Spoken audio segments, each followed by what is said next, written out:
Government of Karnataka, Department of Collegiate and Technical Education, Department of Mechanical Engineering, Basic Workshop Practice 2 for third semester Mechanical Engineering, Foundry Practice, Unit 3, Session 2.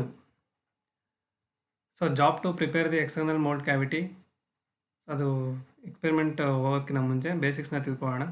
So what is foundry? Foundry is A place where metal is melted and formed into A particular shape. Then foundry process consists of making molds, preparing and melting the metal into the molds, cleaning the casting and reclaiming the sand for reuse. So foundry ಅನ್ನೋದು ಏನಪ್ಪ ಅಂದರೆ, so ಮೆಟಲ್ನ melt ಮಾಡಿ ಒಂದು particular ಶೇಪ್ನ form ಮಾಡಿಕೊಂಡು ಮೋಲ್ಡಲ್ಲಿ, so ನಾವು ಮೆಟಲ್ನ four ಮಾಡಿ final ಆಗಿ ಪ್ರಾಡಕ್ಟ್ನ ತಗೊಳ್ಳೋವಂಥದ್ದು ಏನಂತ ಕರಿತೀವಿ, ಫೌಂಡ್ರಿ ಅಂತ ಕರಿತೀವಿ. Then it is also called as metal casting. So metal casting ಅಂತಲೂ ಕರಿತೀವಿ ಫೌಂಡ್ರಿನ. Is one of the oldest and economical method of manufacturing process. So ಇದರಲ್ಲಿ ವೇಸ್ಟೇಜ್ ಕಡಿಮೆ ಇರುತ್ತೆ, ಯಾಕೆಂದರೆ ನಾವು ಸ್ಯಾಂಡ್ ಯೂಸ್ ಮಾಡೋದ್ರಿಂದ ಸೊ ಅದನ್ನು ರೀಯೂಸ್ ಮಾಡ್ಕೋಬೋದು. Then it's a oldest technology in a manufacturing process. So applications ಅಂದರೆ ಯಾವ ಕಾಂಪೊನೆಂಟ್ಸ್ನ ಮಾಡ್ತೀವಿ by using the foundry process ಅಂದರೆ cylindrical block, liner, machine tool beds, piston rings, mill rolls, door handles, locks, the outer casing or housing for motors, pumps, wheels of many cars. Casting is also heavily used in toys industries to make parts, example toy cars, planes and so on. Then pattern. So mold cavity na create ಮಾಡಬೇಕು ಅಂದ್ರೆ ನಾವೇನು ಮಾಡ್ತೀವಿ, pattern use ಮಾಡ್ತೀವಿ. A pattern is a replica of the object to be made by a casting process with some modifications. So it's ನಮ್ಗೆ ಯಾವುದೊಂದು object ಬೇಕು ಅಂದರೆ ಅದರ ರೆಪ್ಲಿಕಾನ ಕ್ರಿಯೇಟ್ ಮಾಡಿಕೊಂಡು ನಾವು ಅದನ್ನು ಮೋಲ್ಡಲ್ಲಿ ಅದ್ರ ಕ್ಯಾವಿಟಿನ ಪ್ರೊಡ್ಯೂಸ್ ಮಾಡ್ತೀವಿ. So that is called a pattern. It is normally wooden or metal model or thermosetting plastic. So ಇದು ನಾರ್ಮಲ್ ಆಗಿ ವುಡನ್ ಆಗಿರುತ್ತೆ ಅಥವಾ ಮೆಟಲ್ ಆಗಿರುತ್ತೆ ಅಥವಾ ಥರ್ಮೋಸೆಟ್ಟಿಂಗ್ ಪ್ಲಾಸ್ಟಿಕ್ ಆಗಿರುತ್ತೆ. So thermosetting plastic in sense, so ಮೋಲ್ಡಲ್ಲಿ ಆ ಥರ್ಮೋಸೆಟ್ಟಿಂಗ್ ಪ್ಯಾಟ್ರನ್ನ ಇಟ್ಬಿಟ್ಟು ನಾವೇನು ಮಾಡ್ತೀವಿ, ಎಲ್ಲ ಗೇಟಿಂಗ್ ಸಿಸ್ಟಮ್ ಎಲ್ಲ ಕ್ರಿಯೇಟ್ ಮಾಡಿಬಿಟ್ಟು ಹಾಟ್ ಮೆಟಲ್ನ ಪೂರ್ ಮಾಡಿದಾಗ ಅದು ಅದ್ರ ಜೊತೆ ಕರಗ್ಬಿಟ್ಟು ಏನಾಗುತ್ತೆ, ಸೊ ನೀಟಾಗಿ ನಮಗೆ ಯಾವುದೇ ರೀತಿ ಎರರ್ ಕ್ರಿಯೇಟ್ ಆಗೋಲ್ಲ, ಎಕ್ಸಾಕ್ಟ್ ಶೇಪ್ ಮತ್ತು ಸೈಜು ಮೇಂಟೈನ್ ಆಗುತ್ತೆ. ಸೊ ಟೂಲ್ಸ್ ಬಂದು ಶೋವೆಲ್ ಅಂದರೆ, ಸೊ ಸ್ಯಾಂಡ್ನ ಒಂದು ಪ್ಲೇಸಿಂದ ಇನ್ನೊಂದು ಬಂದರೆ ಸ್ಟೋರಿಂದ ವರ್ಕಿಂಗ್ ಝೋನ್ಗೆ ಅಥವಾ ವರ್ಕಿಂಗ್ ಪ್ಲೇಸ್ಗೆ ನಾವೇನು ಮಾಡಬೇಕು, ಸ್ಯಾಂಡ್ನ ತೊಗೊಂಬರ್ಬೇಕಾಗುತ್ತೆ. ಸೊ ಅದಕ್ಕೆ ನಾವೇನು ಯೂಸ್ ಮಾಡ್ತೀವಿ, ಶೋವೆಲ್ನ ಯೂಸ್ ಮಾಡ್ತೀವಿ. Used for mixing and tempering the moulding sand. So ಸ್ಯಾಂಡ್ನ ನೀಟಾಗಿ ಮಿಕ್ಸ್ ಮಾಡ್ಕೋಬೇಕು ಅಂದರೆ ಇದನ್ನು ಯೂಸ್ ಮಾಡ್ತೀವಿ. Then riddle is also called a screen. Is consist of a circular or square shape wooden frame fitted with a standard wire mesh. So bottom as shown in figure. So ನೋಡಿಲ್ಲ round colour shape ಇದೆಯಲ್ಲ, so ಅದು riddle. So ಅಲ್ಲಿ ಬಾಟಮಲ್ಲಿ ನಾವೇನು ಮಾಡಿದ್ದೀವಿ, ಒಂದು standard wire ಮೆಶ್ನ fix ಮಾಡಿದ್ದೀವಿ. So ಯಾಕಪ್ಪ ಫಿಕ್ಸ್ ಮಾಡಿದ್ದೀವಿ ಅಂದರೆ, it is used for removing foreign materials. So ಏನಾಗುತ್ತೆ, ಸ್ಯಾಂಡಲ್ಲಿ ಸಮ್ ಮೆಟಲ್ಸ್ ಎಲ್ಲ ಇರುತ್ತೆ ಅಥವಾ ಶಾರ್ಟ್ ಮೆಟಲ್ಸು, ನೈಲ್ಸು, ವುಡನ್ ಪೀಸಸ್ ಎಲ್ಲ ಮಿಕ್ಸ್ ಆದಾಗ, ಸೊ ನಾವು ಮೋಲ್ಡ್ಗೆ ಹಾಕಿದಾಗ ಏನಾಗುತ್ತೆ, ನಾವು ಒಂದು ರೆಪ್ಲಿಕಾ ತೊಗೋಬೇಕಾದಾಗ ಆ ಒಂದು ಮೆಟಲ್ ಪೀಸ್ ಏನಾಗಿರುತ್ತೆ ಅದು ರಿಮೂವ್ ಮಾಡೋಕ್ಕಾಗಲ್ಲ ಆ ಟೈಮಲ್ಲಿ. ಸೊ ಅವಾಗ ಏನಾಗುತ್ತೆ, ಕ್ಯಾಸ್ಟಿಂಗ್ ಏನಾಗುತ್ತೆ, ನಮಗೆ ಎರರ್ ಬರುತ್ತೆ. ಸೊ ಆ ಎರರ್ ಅಥವಾ ಶೇಪೇ ಚೇಂಜ್ ಆಗಿಬಿಡುತ್ತೆ. ಸೊ ಅದನ್ನೆಲ್ಲ ಅವಾಯ್ಡ್ ಮಾಡಬೇಕು ಅಂದರೆ ಫಸ್ಟು ನಾವು ತೊಗೊಳ್ಳೋಂಥ ಸ್ಯಾಂಡ್ ಏನಾಗಿರಬೇಕು, ಯಾವುದೇ ರೀತಿ ಫಾರಿನ್ ಪಾರ್ಟಿಕಲ್ಸ್ ಅದು ಇರಬಾರ್ದು. ಸೊ ಅದನ್ನು ರಿಮೂವ್ ಮಾಡೋದಕ್ಕೆ ನಾವೇನು ಮಾಡುತ್ತೆ, before going to pour the sand into the mould, so we are using the riddle. So ಒಂದು ಸ್ಯಾಂಡು ರಿಡಲ್ ಆಗಿರಬೇಕು. Then rammer. ಸೊ ಮಣ್ಣನ್ನು ಹಾಕಿದಷ್ಟೇ ಎಲ್ಲ ಮೋಲ್ಡಲ್ಲಿ ಸ್ಯಾಂಡ್ನ ಹಾಕಿದ ತಕ್ಷಣ ಏನು ಮಾಡಬೇಕು, ನಾವು ರ್ಯಾಮಿಂಗ್ ಮಾಡ್ಕೋಬೇಕು, ನೀಟಾಗಿ ಪ್ಯಾಕ್ ಆಗಬೇಕು. ಇಲ್ಲಾಂದ್ರೆ ಲೂಸ್ ಆಗಿತ್ತು ಅಂದರೆ ಏನಾಗುತ್ತೆ, ಸೊ ನಾವು ಹಾಟ್ ಮೆಟಲ್ನ ಪೂರ್ ಮಾಡೋದ್ರಿಂದ ಸ್ಯಾಂಡ್ ಏನಾದ್ರು ಲೂಸ್ ಆಗಿತ್ತು ಅಂದರೆ ಅದೇನಾಗುತ್ತೆ, ಓಪನ್ ಆಗಿಬಿಟ್ಟು ನಾವು ಮೆಟಲು ಎಲ್ಲೆಲ್ಲಿ ಬೇಕು ಅಲ್ಲಲ್ಲಿ ಹೋಗ್ಬಿಡ್ತೀವಿ, ಯಾವ ಶೇಪ್ ಎಕ್ಸಾಕ್ಟ್ ಶೇಪ್ ನಮಗೆ ಬರಲ್ಲ. ಸೊ ಅದಕ್ಕೆ ನಾವೇನು ಮಾಡ್ತೀವಿ, ರ್ಯಾಮರ್ನ ಯೂಸ್ ಮಾಡಿಕೊಂಡು ನೀಟಾಗಿ ರ್ಯಾಮಿಂಗ್ ಮಾಡಿ ಪ್ಯಾಕ್ ಮಾಡ್ತೀವಿ. Travel is consist of metal blade fitted with A wooden handle. So ಇಲ್ಲಿ ಸ್ಕೆಚ್ನ ನೋಡ್ತೀವಿ, ರೈಟ್ ಸೈಡ್ ಸ್ಕೆಚ್ಚು, ಅದು ಟ್ರಾವೆಲ್ ಅಂತ ಕರಿತೀವಿ. ಸೊ ಅದೇನಾಗುತ್ತೆ, ಒಂದ್ಸರಿ ಮೋಲ್ಡ್ಗೆ ಸ್ಯಾಂಡ್ ಹಾಕಿ, ಸ್ಯಾಂಡ್ ಆದಮೇಲೆ ನಾವು ಏನು ಮಾಡಬೇಕು, ರ್ಯಾಮಿಂಗ್ ಎಲ್ಲ ಮಾಡಾದ್ಮೇಲೆ ಫೈನಲ್ ಆಗಿ ಏನು ಮಾಡಬೇಕು, ಅದನ್ನು ಫಿನಿಶಿಂಗ್ ಮಾಡಬೇಕು ಟಾಪ್ ಸರ್ಫೇಸ್ನ. ಸೊ ಅವಾಗ ಏನು ಮಾಡಬೇಕು, ಟ್ರಾವೆಲ್ನ ಯೂಸ್ ಮಾಡಿಕೊಂಡು ಟಾಪ್ ಸರ್ಫೇಸ್ನ ನೀಟಾಗಿ ಫಿನಿಶಿಂಗ್ ಮಾಡಬೇಕಾಗುತ್ತೆ. Then slick is a small double ended tool having a flat on one end and spoon on the other end. This tool is also made in the variety of shapes. Excuse me. So ಸ್ಲಿಕ್ನ use ಮಾಡ್ತೀವಿ ಅಂದರೆ repairing and finishing small surface of the mould. So mould ಏನಾದ್ರು small surface ಏನಾದ್ರು repair ಆಗಿತ್ತು, finishing ಮಾಡಬೇಕು ಅಂದರೆ ನಾವೇನು ಮಾಡ್ತೀವಿ, ಸ್ಲಿಕ್ನ ಯೂಸ್ ಮಾಡ್ತೀವಿ. ಸೊ ಲಿಫ್ಟರ್ ಏನು ಯೂಸ್ ಮಾಡ್ತೀವಿ ಅಂದರೆ, ಒಂದ್ಸರಿ ಡೆಪ್ನ ತೆಗಿರ್ತೀವಿ ಕ್ಯಾವಿಟಿಲಿ. ಸೊ ಡೀಪಾಗಿ ಏನಾದ್ರು ಬಾಟಮ್ ಸರ್ಫೇಸಲ್ಲಿ ಏನಾದ್ರು ನಾವು ರಿಪೇರ್ ಮಾಡಬೇಕು ಅಥವಾ ಏನಾದ್ರು ಫಿನಿಶಿಂಗ್ ಮಾಡಬೇಕು ಅಂದರೆ ನಾವೇನು ಮಾಡ್ತೀವಿ, ಲಿಫ್ಟರ್ನ ಯೂಸ್ ಮಾಡ್ಕೋತೀವಿ. ಸ್ಟ್ರೈಕ್ ಆಫ್ ಬಾರ್ ಬಂದು ಒಂದು ವುಡನ್ ಬಾರು. ಸೊ ಇದೇನಾಗಿದೆ, ಒಂದು ಎಡ್ಜು ಸ್ಟ್ರೈಟ್ ಎಡ್ಜ್ ಇರುತ್ತೆ. ಸೊ ಒಂದ್ಸರಿ ಮೋಲ್ಡ್ಗೆ ಸ್ಯಾಂಡ್ನ ಹಾಕಿದ್ಮೇಲೆ ನಾವೇನು ಮಾಡಬೇಕಾಗುತ್ತೆ, ಸಮ ಮಾಡಬೇಕಾಗುತ್ತೆ ಸ್ಯಾಂಡ್. ಸೊ ಅದಕ್ಕೇನು ಮಾಡ್ತೀವಿ ನಾವು, ಇದನ್ನು ಯೂಸ್ ಮಾಡಿಕೊಂಡು mould after ramming the provided level surface. So level ಆಗಿ ನೀಟಾಗಿ ನಾವೇನು ಮಾಡ್ಕೋತೀವಿ, ಲೆವೆಲ್ ಮಾಡ್ತೀವಿ ಸ್ಯಾಂಡ್ನ. Bellows are use to blow particles of sand from the pattern. So and mould cavity. So ಒಂದ್ಸರಿ ಮೋಲ್ಡ್ ಕ್ಯಾವಿಟಿನ ಕ್ರಿಯೇಟ್ ಮಾಡಾದ್ಮೇಲೆ ಸೊ ಏನಾಗಿರುತ್ತೆ, ಒಂದು ಸ್ಮಾಲ್ ಪಾರ್ಟಿಕಲ್ಸ್ ಎಲ್ಲ ಏರಿಂದ ಬಂದು ಏನಾಗುತ್ತೆ, ಆ ಒಂದು ಕ್ಯಾವಿಟಿ ಮೇಲೆ ಕುತ್ಕೊಂಡಿರುತ್ತೆ. ಸೊ ಅವಾಗ ಏನಾದ್ರು ನಾವು ಮೋಲ್ಟನ್ ಮೆಟಲ್ ಹಾಕಿದಾಗ ಆ ಒಂದು ಸ್ಯಾಂಡ್ ಪಾರ್ಟಿಕಲ್ ಏನಾಗುತ್ತೆ, ನಮಗೆ ಪ್ರಾಡಕ್ಟಲ್ಲಿ ಏನಾಗುತ್ತೆ ಅದರ ರಿಪ್ಲಿಕಾ ಬರುತ್ತೆ. ಸೊ ಅವಾಗ ಏನಾಗುತ್ತೆ, ಅದು ಎಕ್ಸ್ಟ್ರಾ ಪೀಸ್ ಆಗಿ ಉಳ್ಕೊಬಿಡುತ್ತೆ. ಸೊ ಆಗ ನಮಗೆ ಅಕ್ಸೆಪ್ಟ್ ಆಗಲ್ಲ ಆ ಒಂದು ಕ್ಯಾಸ್ಟಿಂಗು. ಸೊ ಅಂಥ ಟೈಮಲ್ಲಿ ಏನು ಮಾಡಬೇಕು ಅಂದರೆ, so before going to pour the molten metal, so we do the bellows. By the use of bellows we remove the small particles from the mould cavity or pattern. Then mallet is use to loosen the pattern. So ಒಂದ್ಸರಿ ಪ್ಯಾಟ್ರನ್ನ ನಾವು fix ಮಾಡಿದ್ಮೇಲೆ ಅದನ್ನು remove ಮಾಡಬೇಕಾಗುತ್ತೆ ಮೆಟಲ್ನ poor ಮಾಡೋದಕ್ಕೆ. So ಅವಾಗ ಏನು ಮಾಡೋದು, ಸಡನ್ನಾಗಿ ಸುಮ್ಮನೆ ಅದು ಎತ್ತಕ್ಕೆ ಅಂದರೆ ಅದಕ್ಕೆ ಆದಂಥ ಒಂದು ಡುವೆಲ್ ಪಿನ್ಸ್ ಅಂತ ಪಿನ್ ಮಾಡಿರ್ತೀವಿ. ಸೊ ಜೊತೆಗೆ ಅದು ಟೈಟಾಗಿ ಕೂತಿದ್ದಾಗ ಏನಾಗುತ್ತೆ, ಹಿಂಗೆ ಎಳ್ದಿದ ತಕ್ಷಣ ಏನಾಗುತ್ತೆ, ಎಡ್ಜ್ಗಳೆಲ್ಲ ಏನಾಗುತ್ತೆ, ಇದು ಓಪನ್ ಆಗಿಬಿಡುತ್ತೆ. ಸೊ ಅದು ಓಪನ್ ಆಗಬಾರ್ದು ಅನ್ನೋದಕ್ಕೆ ಏನು ಮಾಡಬೇಕು, ನಾವು ಲೈಟಾಗಿ ಹ್ಯಾಮ್ರಿಂಗ್ ಮಾಡಿಕೊಂಡು ನಿಧಾನಕ್ಕೆ ವಿತೌಟ್ ಡ್ಯಾಮೇಜ್ ಏನು ಮಾಡಬೇಕು, ನಾವು ಪ್ಯಾಟ್ರನ್ನ ರಿಮೂವ್ ಮಾಡಬೇಕಾಗುತ್ತೆ ಮೋಲ್ಡಿಂದ. ಸೊ ಅದಕ್ಕೆ ಏನು ಮಾಡ್ತೀವಿ, ಮ್ಯಾಲೆಟ್ನ ಯೂಸ್ ಮಾಡ್ತೀವಿ. Then vent rod, it is a wire use to make a series of small holes to permit gases to escape when the molten metal is being poured. So molten ಮೆಟಲ್ನ poor ಮಾಡಿದಾಗ ಏನಾಗುತ್ತೆ, gases ಏನಾಗುತ್ತೆ, ಆ ಒಂದು ಮೆಟಲಲ್ಲೇ ಉಳ್ಕೊಂಬಿಟ್ಟು ಏನಾಗುತ್ತೆ, blow holes create ಆಗುತ್ತೆ. ನಾವೇನಾದ್ರು ವೆಂಟ್ರಾಡ್ use ಮಾಡಿಕೊಂಡು ಸ್ಮಾಲ್ ಹೋಲ್ಸ್ನ ಮಾಡದೇ ಇದ್ರೆ. ಸೊ ಅದಕ್ಕೆ ಏನು ಮಾಡ್ತೀವಿ, ನಾವು ಮೋಲ್ಡಲ್ಲಿ ಸ್ಮಾಲ್ ಹೋಲ್ಸ್ನಾಗಿ ಬೈ ಯೂಸ್ ಆಫ್ ವೆಂಟ್ರಾಡ್ ನಾವೇನು ಮಾಡ್ತೀವಿ, ಕ್ರಿಯೇಟ್ ಮಾಡ್ತೀವಿ. ಸೊ ಹಾಗೇನಾಗುತ್ತೆ, ಮೋಲ್ಟನ್ ಮೆಟಲ್ನ ಪೂರ್ ಮಾಡಿದಾಗ ಗ್ಯಾಸಸ್ ಎಲ್ಲ ಎಸ್ಕೇಪ್ ಆಗುತ್ತೆ ಆ ಒಂದು ಸ್ಮಾಲ್ ಹೋಲ್ಸಿಂದ. So moulding boxes there are 2 types. One is drag and another one is cope. So bottom one drag and top one is cope. The sand molds are prepared in specially fabricated boxes called molds or flasks. The purpose of the flask is to impart the necessary rigidity and strength to the sand in the molding. So mould box ಇಲ್ಲ ಅಂತಂದರೆ ನಮಗೇನಾಗುತ್ತೆ, exact strength ಮತ್ತು rigidity ಬರೋದಿಲ್ಲ. So ಅದಕ್ಕೋಸ್ಕರ ನಾವೇನು ಮಾಡ್ತೀವಿ, ಒಂದು fabricated ಬಾಕ್ಸ್ನ use ಮಾಡ್ತೀವಿ. ಆಗ ಅದನ್ನೇನಂತ ಕರಿತಿದ್ದೀವಿ, ಡ್ರ್ಯಾಗ್ ಅಥವಾ ಕೋಪ್ ಮೋಲ್ಡ್ಸ್. ಸೊ ಅಲ್ಲೇನು ಮಾಡ್ತೀವಿ, ಡ್ವೆಲ್ ಪಿನ್ಸ್ನ ಯೂಸ್ ಮಾಡಿಕೊಂಡು ನಾವು ಎರಡೂ ಬಾಕ್ಸ್ನ ಅಲೈನ್ಮೆಂಟ್ ಮಾಡಿ ನೀಟಾಗಿ ಫಿಟ್ ಮಾಡ್ತೀವಿ. Steps, first step is replica of the object. ಪ್ಯಾಟ್ರನ್ನ ಕ್ರಿಯೇಟ್ ಮಾಡ್ಕೋತೀವಿ. ಸ್ಯಾಂಡ್ ಇರುತ್ತೆ, ಸ್ಯಾಂಡ್ನ ಮೋಲ್ಡ್ಗೆ ಹಾಕ್ಬಿಟ್ಟು ಕ್ಯಾವಿಟಿ ಕ್ರಿಯೇಟ್ ಮಾಡ್ಕೋತೀವಿ. ಮೋಲ್ಟಿಂಗ್ ದಿ ಮೆಟಲ್ನ ಮೋಲ್ಟ್ ಮಾಡಿರೋಂಥದ್ದನ್ನು ತೊಗೊಂಬಂದು ಆ ಕ್ಯಾವಿಟಿಲಿ ಪೂರ್ ಮಾಡ್ತೀವಿ. ಸೊ ಕ್ಯಾಸ್ಟಿಂಗ್ ಪ್ರೊಡ್ಯೂಸ್ ಆಗುತ್ತೆ. Once casting is produced, heat treatment ಪ್ರೊಸೆಸ್ಗೆ ಹೋಗುತ್ತೆ ಆ cast product. Then cleaning, finishing and inspection. Then exercise number 2, prepare the external mould cavity as per the given sketch. ನೋಡಿ 80 mm ಇರುತ್ತೆ side, depth 30 mm ಕೊಡಬೇಕಾಗುತ್ತೆ. So ನೋಡಿ moulding box, moulding sand, mould cavity ಇದು. So ಇದನ್ನು ಯಾವ ಥರ ಮಾಡ್ತಾರೆ ಏನು ಅನ್ನೋದನ್ನು ನೆಕ್ಸ್ಟಲ್ಲಿ ಪ್ರಾಕ್ಟಿಕಲಾಗೆ ನೋಡೋಣ. ಸೊ ಇಲ್ಲಿ ಯಾವ್ಯಾವ ಟೂಲ್ಸ್ ಬೇಕು ಅಂದರೆ moulding board, shovel, riddle, rammer, strike off bar, trowel, lifter. So ಎಲ್ಲದ್ರದ್ದು ಯೂಸಸ್ ಏನು ಅಂತ ನಾವು ನೋಡಿದ್ವಿ ಬಿಫೋರ್ ಸ್ಲೈಡ್ಸಲ್ಲಿ. ಮೆಟೀರಿಯಲ್ಸ್ ಬಂದರೆ moulding sand, parting sand. Sequence of operation, sand preparation first, sand mix ಮಾಡ್ಕೋಬೇಕು, pouring, ramming, measuring and marking, final is finishing. So ಈಗ ಯಾವ ಥರ ಮಾಡೋದು ಎಕ್ಸ್ಟರ್ನಲ್ ಮೋಲ್ಡ್ ಕ್ಯಾವಿಟಿ ಅಂತ ನೋಡೋಣ. ನೋಡ್ರಿ, ಇದು ಮೋಲ್ಡಿಂಗ್ ಬಾಕ್ಸು. ಮೋಲ್ಡಿಂಗ್ ಬಾಕ್ಸ್ನಲ್ಲಿ ನಾವೇನು ಮಾಡಿದ್ದೀವಿ, ಸ್ಯಾಂಡನ್ನು ಫಿಲ್ ಮಾಡಿಬಿಟ್ಟು ಇವಾಗ ನಾವು ರ್ಯಾಮಿಂಗ್ ಮಾಡ್ತೀವಿ. ಇದು ರೌಂಡ್ ರ್ಯಾಮರು. ಈ ರ್ಯಾಮರಲ್ಲಿ ಏನು ಮಾಡಬೇಕು, ನಾವು ರ್ಯಾಮಿಂಗ್ ಮಾಡ್ತೀವಿ. ಇದು ಮೋಲ್ಡಿಂಗ್ ಬಾಕ್ಸಿಗೆ ಟಚ್ ಆಗಬಾರ್ದು.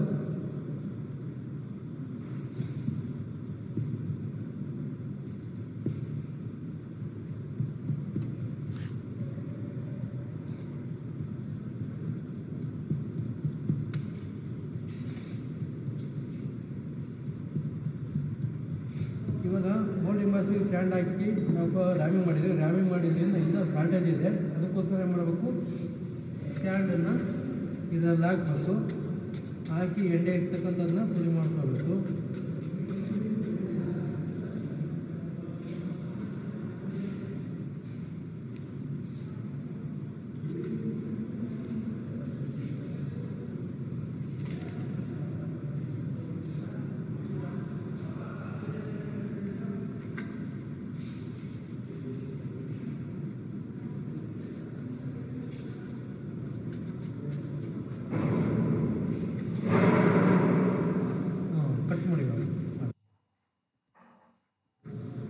ಇವಾಗ ನೋಡ್ರಿ, ನಾವು ಎರಡನೇ ಎಕ್ಸ್ಪೆರಿಮೆಂಟು ಎಕ್ಸಗನ್ ಶೇಪ್ನ ನಾವು ಮಾಡಬೇಕಾಗುತ್ತೆ. ಇವಾಗ ಮೋಲ್ಡಿಂಗ್ ಬಾಕ್ಸ್ನ ಆದ ಸ್ಯಾಂಡ್ ಎಲ್ಲ ಫಿಲ್ ಮಾಡಿಬಿಟ್ಟು ಲೆವೆಲಿಂಗ್ ಮಾಡಿಕೊಂಡು ಪ್ಲಸ್ ಮಾರ್ಕ್ ಮಾಡ್ಕೊಂಡಿದ್ದೀನಿ.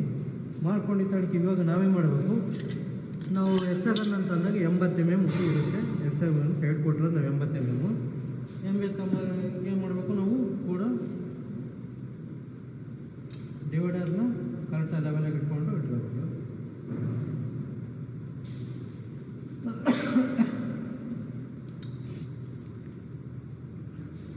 ಹ್ಞೂ 80 mm ಕರೆಕ್ಟಾಗಿದೆ ನೋಡಿರಿ. ಇದು 80 mm ಏನು ಮಾಡಿದ್ವಿ ನಾವು, ಡಿವೈಡರ್ನ ಕರೆಕ್ಟಾಗಿ ಇಟ್ಕೊಂಡು ಏನು ಮಾಡ್ತೀವಿ, ಒಂದು ಸರ್ಕಲ್ ಎಳಿತೀವಿ. ಸರ್ಕಲ್ ಎಳೆದಾದ್ಮೇಲೆ ಇದೇ ಸರ್ಕಲ್ಲಿಂದ ನಾವೇನು ಮಾಡ್ತೀವಿ, ಕಟ್ ಮಾಡ್ತೀನಿ. ಒಂದು ಮೇಲ್ಗಡೆ ಒಂದು ಮತ್ತು ಕೆಳಗಡೆ ಒಂದು ಕಟ್ ಮಾಡಿದ್ದೀನಿ. ತಿರ್ಗಿ ಈ ಕಡೆ ಕೂಡ ಅದೇ ಥರ ಏನು ಮಾಡಬೇಕು, ಕಟ್ ಮಾಡಬೇಕು ನೋಡಿರಿ. ಇಲ್ಲೊಂದು ಮತ್ತು ಈ ಕಡೆ ಒಂದು.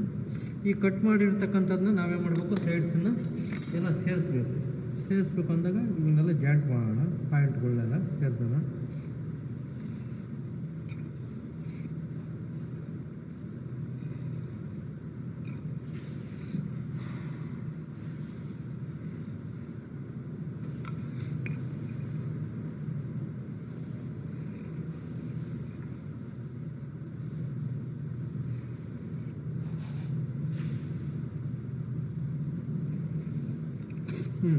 ಇವಾಗ ಎಕ್ಸಗನ್ನು ಸೈಡ್ಸ್ ಎಲ್ಲ 8 ಅಂದರೆ 6 ಸೈಡ್ಸನ್ನು ಕೂಡ ನಾವು ಸೇರಿಸಿದ್ದೀವಿ.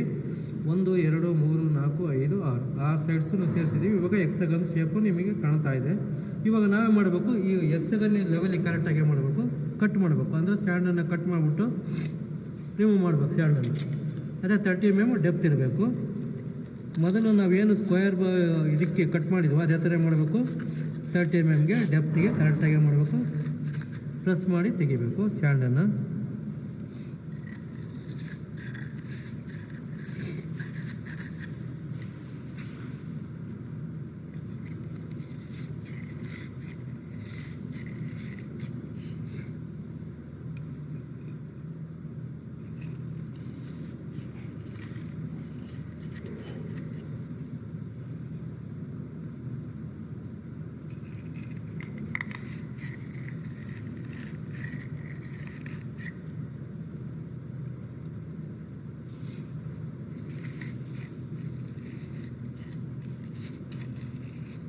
ಇವಾಗ ನಾವೇನು ಮಾಡಿದ್ವಿ, ಸ್ಯಾಂಡನ್ನು ಎಲ್ಲ ಕಟ್ ಮಾಡಿದ್ವಿ. ಇವಾಗ ಸ್ಯಾಂಡನ್ನು ರಿಮೂವ್ ಮಾಡೋಣ.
ಸ್ಯಾಂಡನ್ನು ರಿಮೂವ್ ಮಾಡಿದ್ದೀವಿ. ಇವಾಗ ಫ್ಲೋರ್ನ ಏನು ಮಾಡಬೇಕು, ಲೆವೆಲ್ ಮಾಡ್ಕೋಬೇಕು. ಈ ಸ್ಕ್ವೇರ್ ರ್ಯಾಮರ್ ತೊಗೊಂಡು ಏನು ಮಾಡಬೇಕು, ಲೆವೆಲ್ ಮಾಡೋಣ.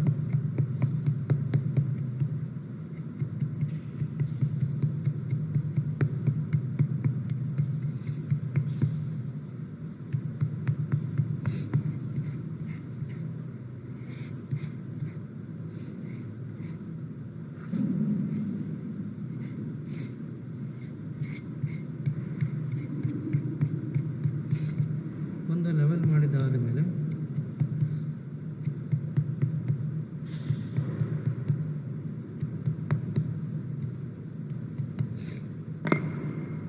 ಇದು ಲಿಫ್ಟರ್ ಅಂತ ಇದೆ. ಲಿಫ್ಟರ್ನಲ್ಲೇ ಮಾಡಬೇಕು, ನಾವು ಬೇಕಾದ್ರೆ ಫಿನಿಶಿಂಗ್ ಮಾಡ್ಕೋಬೋದು.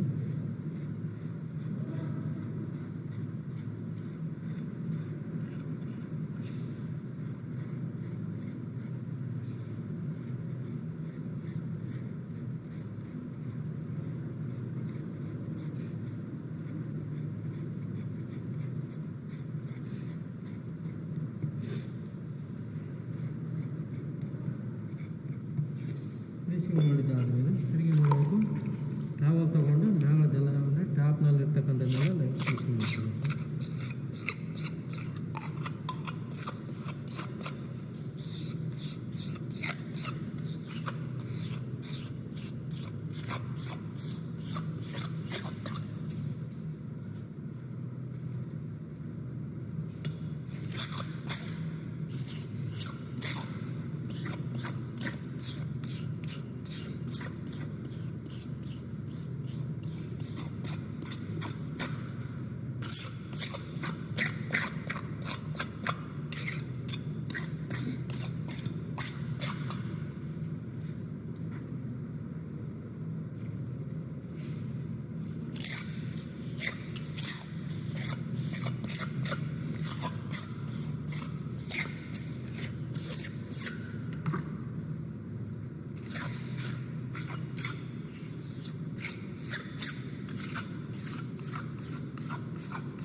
ಇದನ್ನು ಲೆವೆಲ ಮಾಡ್ಕೊಳ್ಳೋಣ.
ಇವಾಗ ಫಿನಿಶಿಂಗ್ ಮಾಡಿ ಎಕ್ಸನ್ನು ಕಂಪ್ಲೀಟ್ ಆಗುವಂಥ ಇದು ಸೈಡ್ಸ್ ಎಲ್ಲ ಕರೆಕ್ಟಾಗಿ ನೀವು ಚೆಕ್ ಮಾಡಿದರೂ ಕೂಡ ಅಷ್ಟೇ ಇರುತ್ತೆ ನೋಡಿರಿ.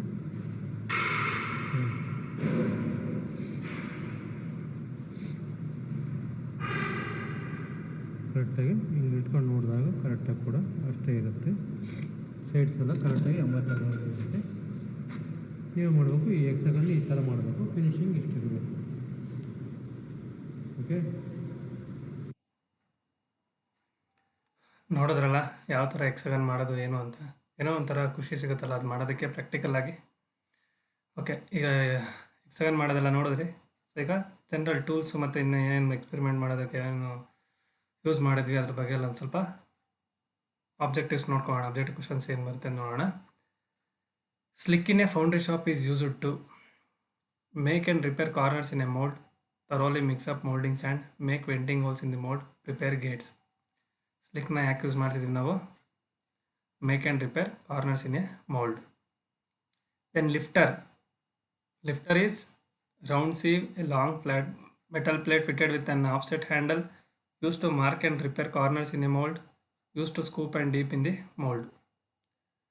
Used to scoop sand deep in the mold. ಈಗ ನೋಡಿದ್ವಲ್ಲ, ಸೊ ಮೋಲ್ಡು ಡೀಪಲ್ಲಿ ಕೆಳಗಡೆ ಫ್ಲೋರಲ್ಲಿ ಫಿನಿಶಿಂಗ್ ಮಾಡೋದಕ್ಕೆ ನಾವೇನು ಮಾಡಿದ್ವಿ? ಲಿಫ್ಟರ್ ಯೂಸ್ ಮಾಡಿದ್ವಿ.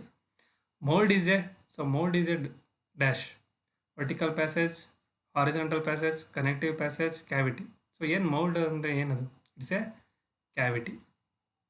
Then strike off bar use to, ಒಂದು ವುಡನ್ದು ಬಾರ್ ಯೂಸ್ ಮಾಡಿದ್ರು ನೋಡಿದ್ರಿ ಅನ್ಸುತ್ತೆ. ಸೊ ಯಾಕೆ ಯೂಸ್ ಮಾಡಿದ್ರೆ ಅದನ್ನು? Mix the sand, compact the sand, remove the excess sand from work zone, none of this. Option C, remove the excess sand from work zone. Many small holes are made on the upper surface of the cope box so that gases can come out, work zone becomes smooth for pouring the hot molten metal, none of this. Option A, gases can come out. In sand molding, the bottommost part of the flask is called drag. In sand molding, the topmost part of the flask is called cope. Rammer is used to compact the surface, mix water with sand to make the holes, none of this. So option A, compact the surface. Which of the following tool is not used in foundry shop? Rammer, file, trowel, strike of bar. So ಯಾವುದು use ಆಗದೆ ಇರೋದು? File. Then pattern is made up of metal, wood, both, none of this. Option C, both.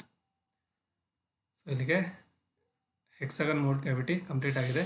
Thank you. So we are the teams for producing the materials, videos and PPT. So thank you.